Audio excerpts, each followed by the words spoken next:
Assalamualaikum warahmatullahi wabarakatuh. Pada kesempatan kali ini di UTS AI dan IoT Take Home, saya akan menjelaskan kepada kalian mengenai penjelasan pengolahan regresi linear dan klasifikasi dengan dataset yang saya pilih itu adalah Large Industrial Pump Maintenance Dataset. Gitu. Ini adalah detail tugas dari midterm exam yang sudah Pak Salahuddin kirimkan di grup, di mana harus include dengan problem description dari datasetnya, NN development, topologi dari NN modification yang kita lakukan, dan performance evaluation.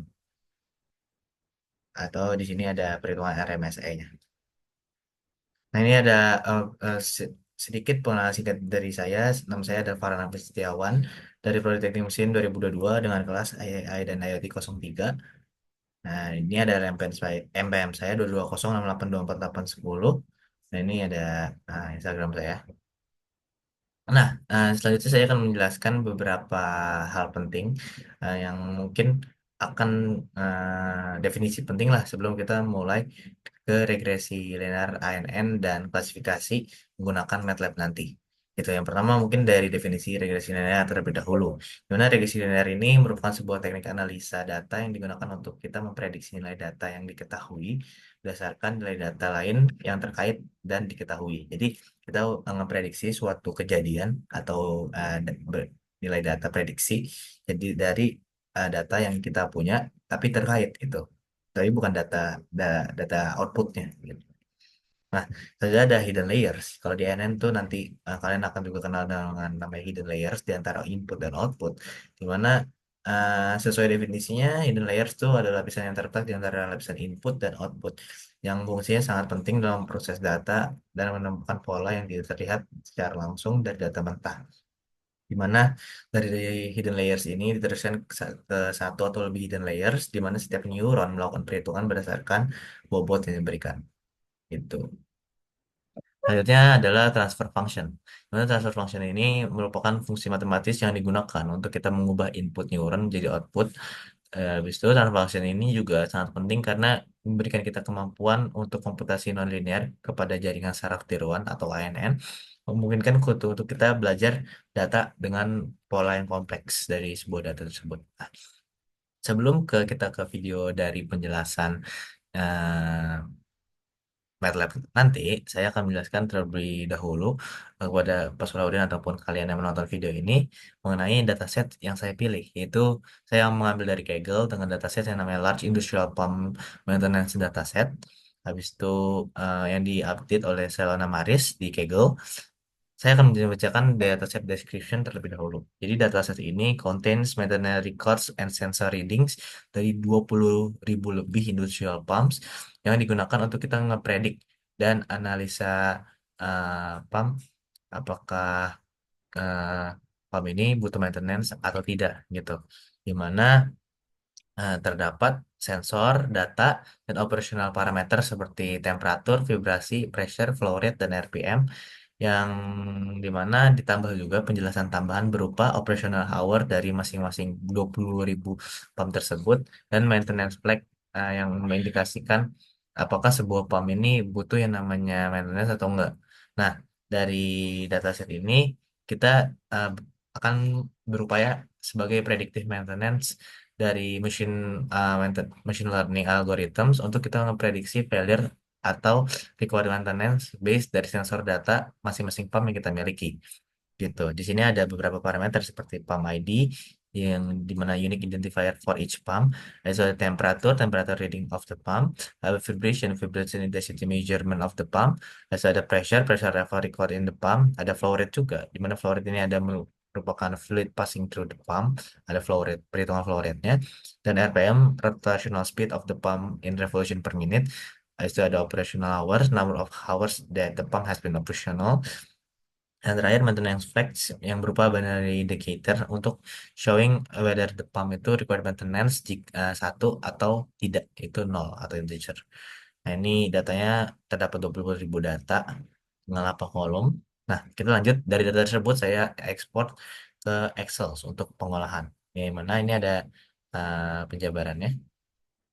Nah, di sini saya sudah masukkan input berupa data pump, temperature, vibration, pressure, flow rate, RPM, operasional dengan value yang hasil akhir yang kita pengen di target itu untuk mendefinisikan apakah sebuah pump ini itu butuh maintenance atau enggak. Ini sorry saya integer, ini maksud integer ini uh, need no need required maintenance atau tidak membutuhkan required maintenance.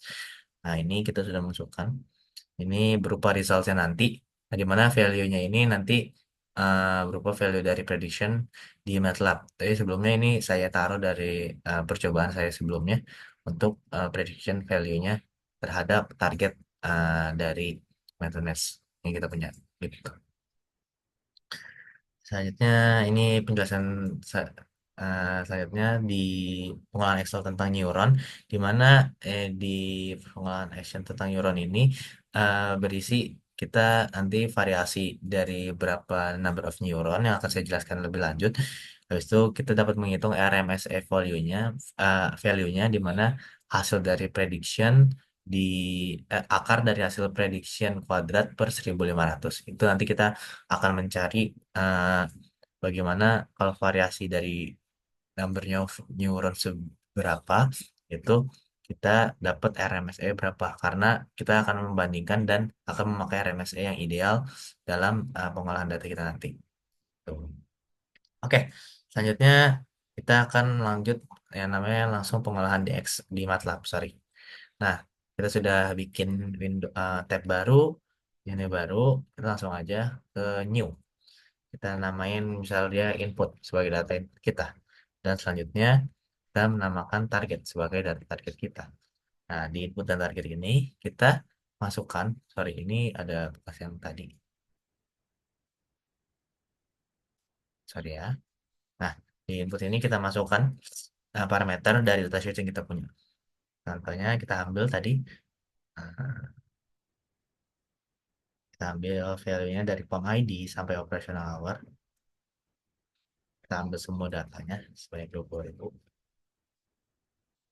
Itu kita letakkan saja di sini. Kita jangan lupa di transform variable. Nah, itu di targetnya juga kita ambil target dari value dataset yang kita pengen, yaitu butuh apa enggak sih friend untuk dia maintenance dari PAM yang kita punya gitu. Selanjutnya, oh ya, kan udah record. Oke. Nah, ini juga kita jangan lupa kita transpose. Nah, dari input data target ini kita sudah punya. Lanjut kita memakai software regresi bukan software, lebih ke fungsi MATLAB di MATLAB tentang regresi linear yaitu NN tool.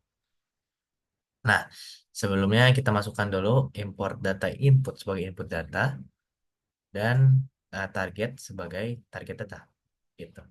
Jadi kita bisa lihat nih input dan target data kita. Kali itu kita bikin network atau data dari masing-masing neuron gitu.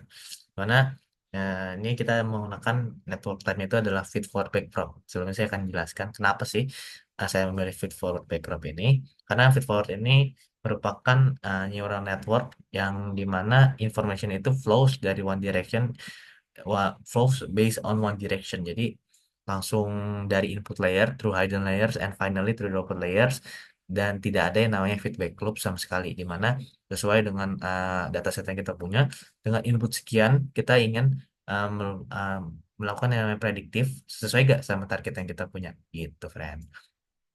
Selanjutnya uh, ada tadi kan ada feedback uh, feed forward neural backprop ya. Nah, di mana backprop ini diambil dari backprop algorithm yang bedanya dari forward propagation ini dia itu bisa menghitung yang namanya error atau difference between predicted and actual output yang dimana itu kita bisa nge-adjust uh, bisa nge-compute propagate break through the network. Jadi nanti di klasifikasi kita akan juga adakan namanya perbandingan antara data to error atau enggak gitu. Jadi di sini the reasons why kenapa saya memakai yang namanya feedback feed forward backprop gitu. Nah, itu kita input data kita masukin input, target kita masukin target. Nah, terus lihat membahas tentang transfer function. Kenapa saya memakai pure lane? Karena pada dasarnya pure lane ini merupakan yang saya baca dari Perplexity itu fungsi transfer linear yang itu dia output sama inputnya hasilnya itu sama tanpa ada yang modifikasi gitu. Jadi menurut saya ini adalah transfer function yang paling ideal untuk dataset dari large span maintenance tadi gitu. Karena dia menghasilkan output yang continue dan tidak terkait pada rentang tertentu. Biasanya, nah ini yang uh, juru kuncinya nih, yang bisa digunakan dalam regresi linear gitu, friend.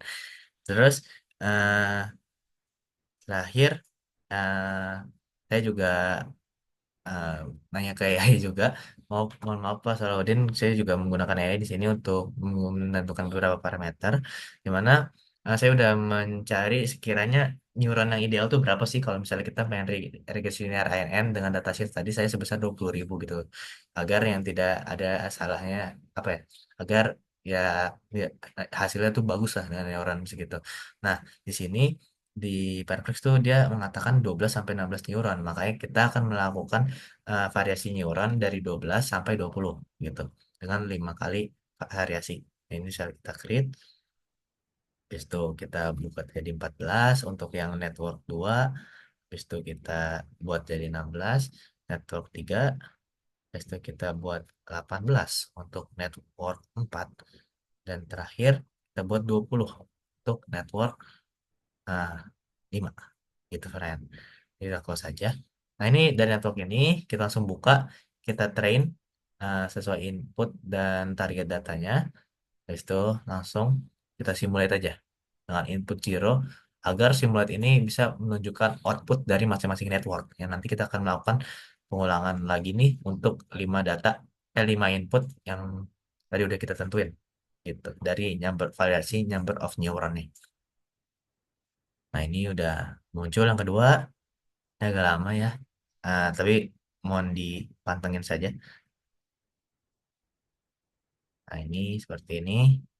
Terus simulate input. Nah, ini juga udah ketemu.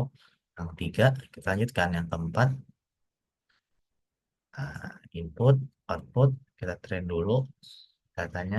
Nah, habis itu kita simulate dari ya simulation data untuk menghasilkan network 4 output. Itu begitu juga yang lima. Kita input, kita targetnya juga pilih. Kita train terlebih dahulu. Habis itu kita simulate input untuk menghasilkan network 5 output kita. Nah, ini udah kita dapat nih output data dan error datanya. Karena tadi kan kita pakai feedback uh, prop itu ya. So kita langsung export saja dari outputnya aja yang kita butuhin. Karena untuk pembacaan dari regresi linear prediktif ya tadi. Oke, udah masuk ke workspace nih, bisa dilihat. Kita buka aja satu-satu. Nah, selanjutnya kita akan yang namanya transpose dia lagi untuk kita masukin ke data Excel. Oke, kita transpose. Yang ini juga kita transpose. Yang ini juga kita transpose. Yang ini kita transpose. Yang terakhir kita transpose lagi, friend. Nah, ya, ini kita masukkan langsung network satu output ke eh, ke pengolahan Excel. Nah, di sini. Ini kita ubah dulu yang 12 pertama dengan nilai yang baru. Nah, tadi sebenarnya udah saya coba train sendiri, tapi kan untuk video nih, makanya saya tunjukkan eh, secara step-step dari awal lagi. Tadi kan udah 12, sekarang kita untuk network 2, di mana dia ada 14 uh, new number of neuron. Itu kita langsung buka Excel aja, kita ubah dia lagi. Nah, itu kita yang 16 sekarang, atau di network 3 output. Kita kompas lagi, kita oper lagi ke sini. Itu kita paste 16 atau network 4 number of neuronnya. Habis itu kita oper lagi, ubah lagi, sehingga ini kita bisa dapat perhitungan error dari pengurangan antara prediction dan target gitu. Sebentar, saya kelarkan dulu artwork 5-nya. Oke, next one. Kita lanjut ke uh, prediction yang terakhir. Nah, kelas kan. Nah, di sini kita bisa dapat RMSE value-nya dari masing-masing jumlah neuron itu 12, 14, 16, 18, dan 20 gitu.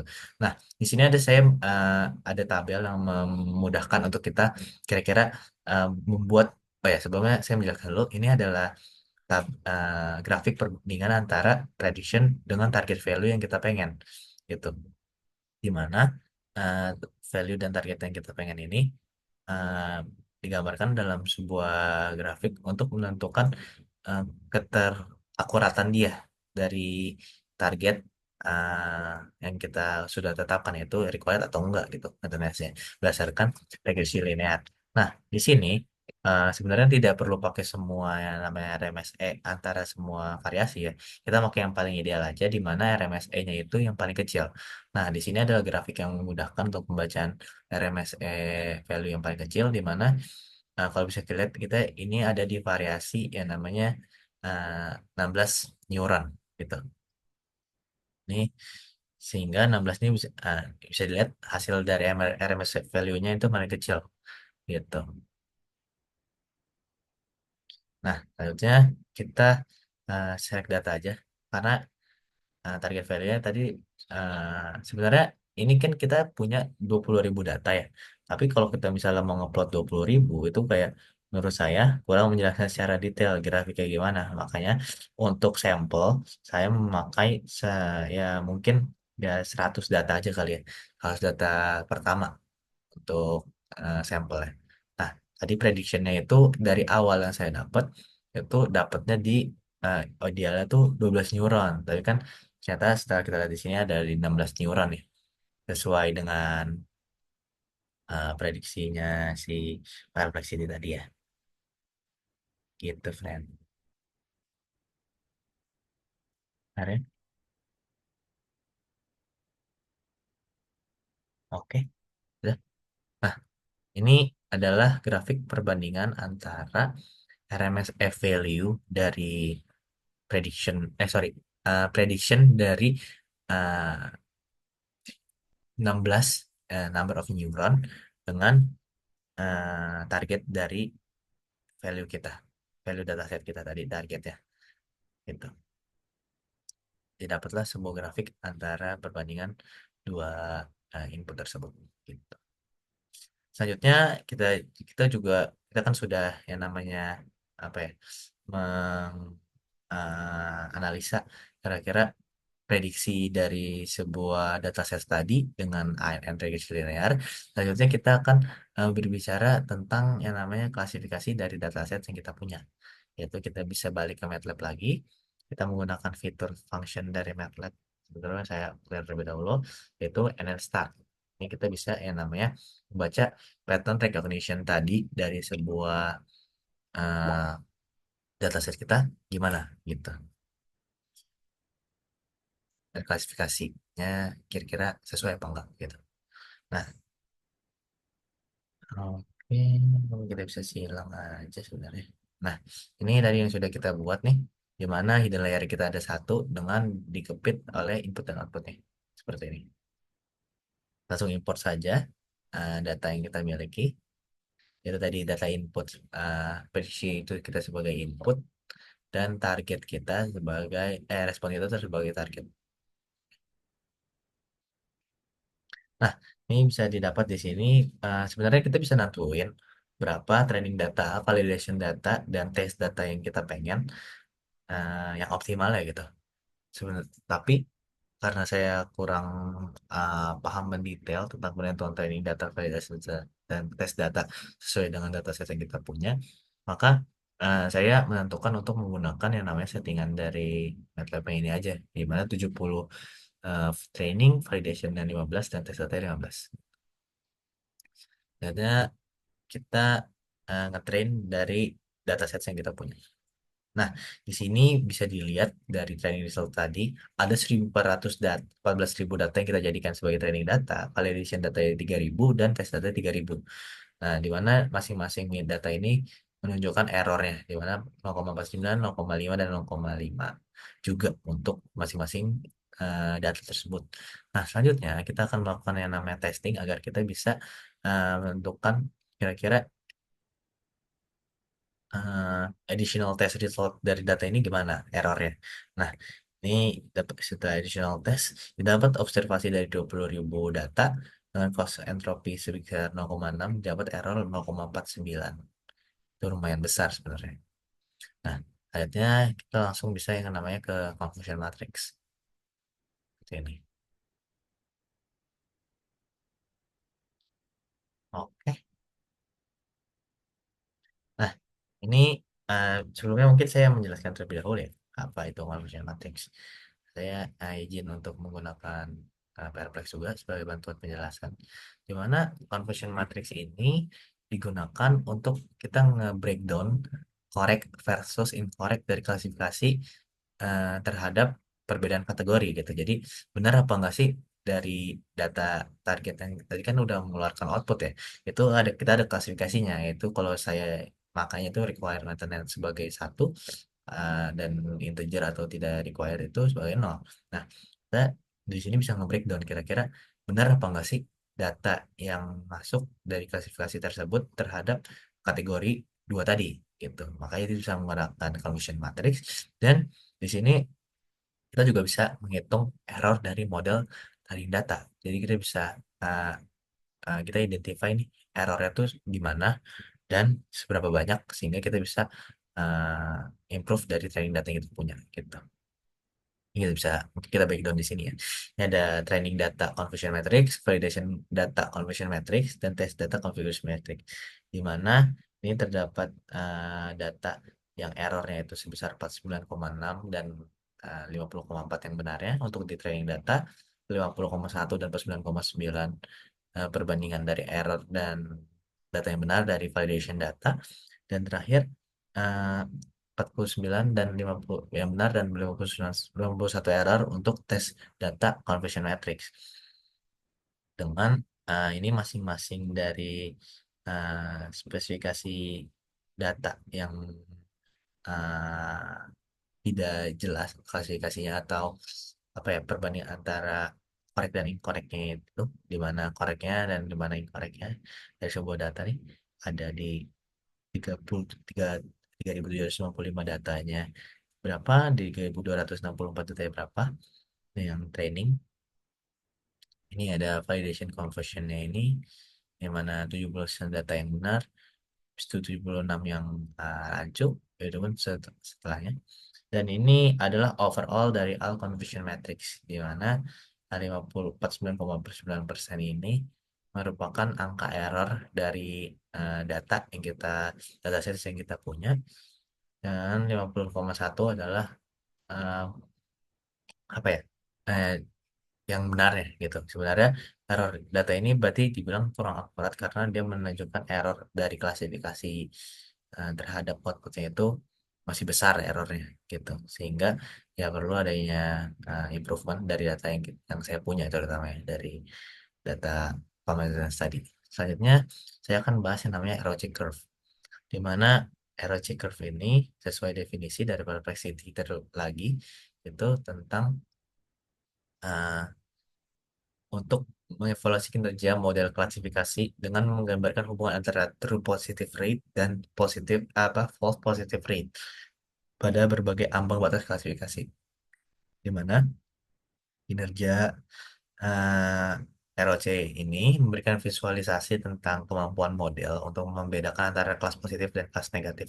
Semakin mendekati sudut kiri atas grafik, semakin baik performa model.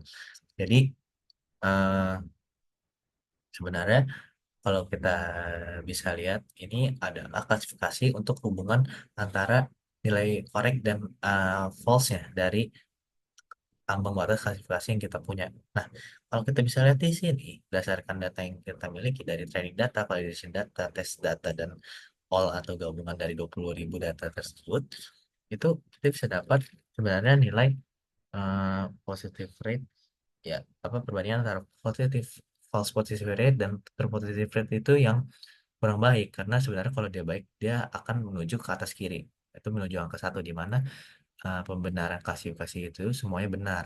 Tetapi di sini bisa dibilang sesuai data conversion matrix tadi, perbandingan antara error dan uh, benar dan benarnya dari sebuah data itu 50, ya hampir 50-50. Makanya di sini mengapa di grafiknya seperti diagonal seperti ini, di mana grafik diagonal ini menunjukkan bahwa suatu apa data itu prediksinya itu apa ya, eh, menunjukkan prediksi yang acak gitu dari data yang dataset yang kita punya. Ini bisa dilihat dari masing-masing training data, validasi data, dan tes data sudah menunjukkan hasil performa dataset yang sekian gitu. Karena kenapa bisa acak? Karena false positif dan true positif itu hampir uh, sebanding lah, bisa dibilang seperti itu. Sehingga datanya itu dibilang acak dan atau rancu, bisa belum belum tentu ada pembenaran.